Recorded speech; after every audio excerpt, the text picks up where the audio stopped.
Terima kasih Anda masih bersama kami dalam Presisi Siang. Oknum Kepala Sekolah Dasar Negeri di Kabupaten Serang, Banten berinisial AS 54 tahun ditetapkan sebagai tersangka dalam kasus dugaan pencabulan terhadap anak didiknya. Pelaku diamankan oleh Unit Perlindungan Perempuan dan Anak Polres Serang di kediamannya pada hari Selasa 14 November 2023. Seorang oknum kepala sekolah dasar negeri di Serang, Banten mencabuli anak didiknya. Kasus dugaan asusila ini terungkap setelah oknum kepala sekolah itu dilaporkan atas dugaan pencabulan kepada siswanya. Diketahui, korban mendapatkan pelecehan pada tanggal 29 September 2023 lalu. Kepala Satuan Reserse Kriminal Polres Serang AKP Andi Kurniadi mengatakan, modus dari tersangka adalah memanggil korban untuk mengikuti pembelajaran perkalian di ruang kepala sekolah. Jadi untuk kejadiannya terjadi pada tanggal 28 September 2023, di mana saat itu kepala sekolah mengundang istilahnya siswa tersebut ke ruangannya. Nantinya terjadilah perkara tersebut. Ada berapa korban dari tindak Korban itu berjumlah 7 orang, yang dimana setiap hari berbeda-beda. Yang pertama dilakukan seorang, yang kedua baru orang-orang akhirnya bisa 2 orang, 3 orang. Kalau jenis asusila yang dilakukan pelaku seperti apa? Jenis asusila yang berlaku adalah seperti meraba di bagian tertentu daripada korban. Saat ini, tersangka sudah ditahan di rutan Polres Serang. Atas perbuatannya, tersangka dijerat dengan pasal 82 ayat 1 Undang-Undang Nomor 17 Tahun 2016 tentang perubahan kedua atas Undang-Undang Nomor 23 Tahun 2002 tentang perlindungan anak. Tim Humas Polres Serang melaporkan untuk Polri TV.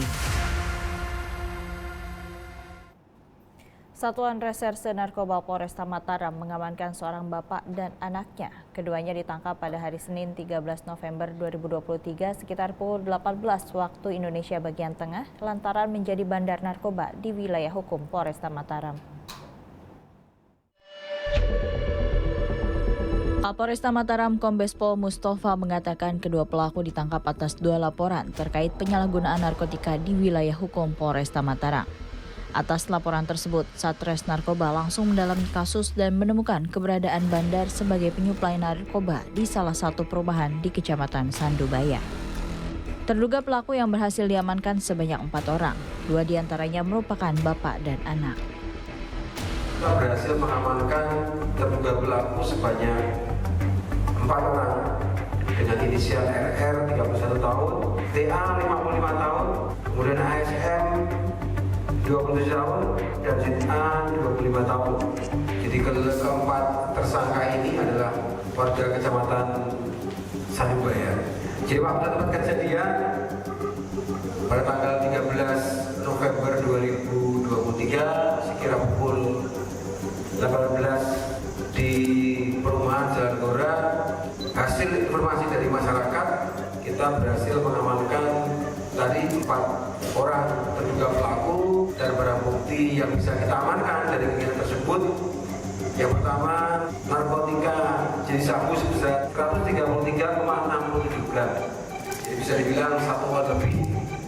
Kemudian kristal bening yang juga narkotika jenis sabu dengan berat 0,8 gram. Kemudian ada handphone. Kemudian ada berangkas warna hitam. Kemudian 1 buah berangkas warna merah tua bentuk buku.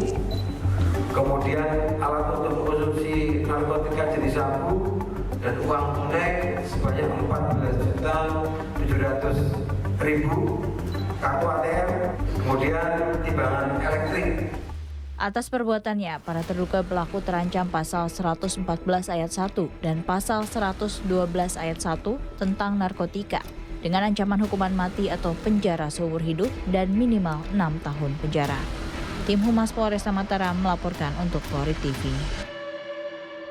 Polres Bone mengamankan tersangka pembunuhan sadis Haja Dahlia. Tersangka sakit hati karena dipanggil pembohong oleh korban. Kasus pembunuhan tragis terhadap Haja Dahlia kini memasuki babak baru. Bekerja sama dengan Subdit 4 Jatanras Unit 5 Resmob Polda Sulawesi Selatan, tim Resmob Satreskrim Polres Bone berhasil mengamankan tersangka pembunuhan setelah 6 hari kejadian. Dalam konferensi pers yang berlangsung di Aula Terbuka Mapolres Bone, PLT Kasatreskrim Polres Bone, Ibtu Adi Asrul memberikan penjelasan rinci mengenai kronologi kejadian. Tersangka yang ingin membayar hutangnya kepada korban sakit hati karena dipanggil pembohong. Bahwa kejadian tersebut berawal pada hari Jumat, tanggal 10 November 2023 sekitar pukul 7.30 waktu setengah, tersangka KH alias AS pergi ke SPBU Jalan Jenderal Ahmad Yani, Kelurahan Macana, Kecamatan Tangerang Barat, Kabupaten Bone, dengan mengendarai sepeda motor merek Yamaha Miho S warna hitam DW 6980GH dengan membawa barang yang diselipkan di pinggang kirinya. Karena antrian pengisian BBM masih panjang, tersangka kemudian melihat rumah perempuan Haja Dahlia yang berada di depan SPBU Ahmad Yani, Kabupaten Bone, sehingga tersangka berinisiatif mendatangi rumah perempuan Haja Dahlia untuk membayar utang yang sebelumnya tersangka pinjam. Kemudian tersangka mengetuk pintu dan mengucapkan salam, dan keluarlah korban Haja Dahlia dari dalam rumahnya dan kemudian menemui tersangka di ruang tengah. Setelah itu, tersangka kemudian bertanya dengan mengatakan, "Ada Eka, Bang Haji?" Dan dijawab oleh perempuan Haja Dahlia dengan mengatakan, "Engkau nih Pak Belenge," dalam artian bahasa Bugis. Dalam bahasa Bugis kemudian yang artinya sudah datang si pembohong. Tersangka dijerat dengan pasal 338 KUH Pidana dan pasal 365 ayat 3 KUH Pidana dengan ancaman hukuman penjara maksimal 15 tahun. Tim Humas Polres Bone melaporkan untuk Polri TV. Tetaplah bersama kami, Presisi akan segera kembali.